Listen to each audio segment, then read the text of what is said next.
স্বৈরাচারের পতনের পর দেশে এখন গণতন্ত্রকে প্রাতিষ্ঠানিক রূপ দেবার যাত্রা শুরু হয়েছে।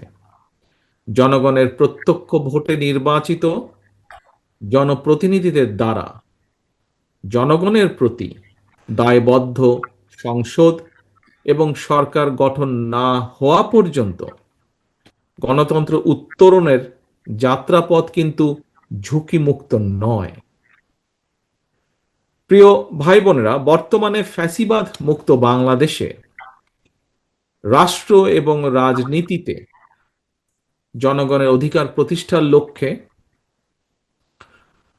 অন্তর্বর্তীকালীন সরকার আগামী ফেব্রুয়ারি মাসে জাতীয় নির্বাচন অনুষ্ঠানের সম্ভাব্য সময় নির্ধারণ করেছে।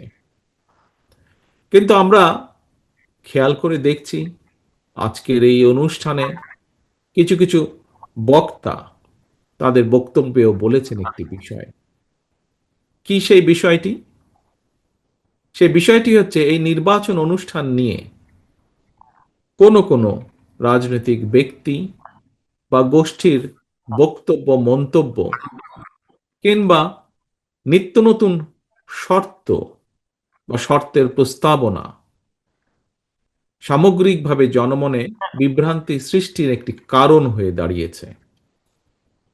প্রিয় ভাই বোনেরা, আপনাদের নিশ্চয়ই মনে আছে অবাধ, সুষ্ঠু এবং নিরপেক্ষ নির্বাচনে ভোট দেবার সুযোগ পেলে জনগণ বিএনপিকে রাষ্ট্র পরিচালনার দায়িত্ব দিতে পারে এই ভয়ে পলাতক স্বৈরাচার বিএনপির বিজয় ঠেকাও এর মতন অন্তর্ঘাতী অপরাজনীতি চালু করেছিল।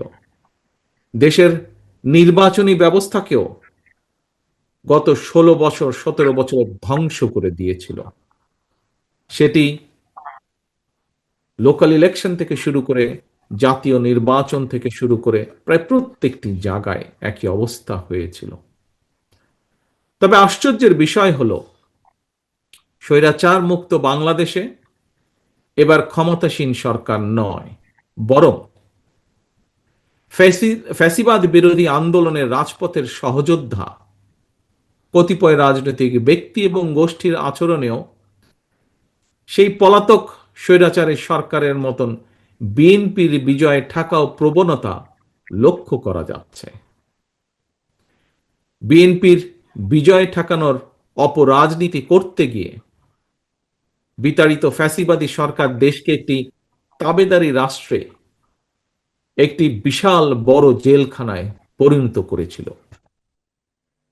বর্তমানে ফ্যাসিবাদ মুক্ত বাংলাদেশেও যারা মনে করছেন নির্বাচন দিলে জনগণ ভোট দিয়ে বিএনপিকে সরকার গঠনে সহায়তা করবে, যারা এই চিন্তা থেকে বিএনপির বিজয় ঠেকানোর জন্য নানা রকম অপকৌশলের বা শর্তের বেড়াজালের আশ্রয় নিচ্ছেন, তাদের দৃষ্টি আকর্ষণ করে বলতে চাই, রাজনীতিকে রাজনীতি দিয়েই মোকাবেলা করুন।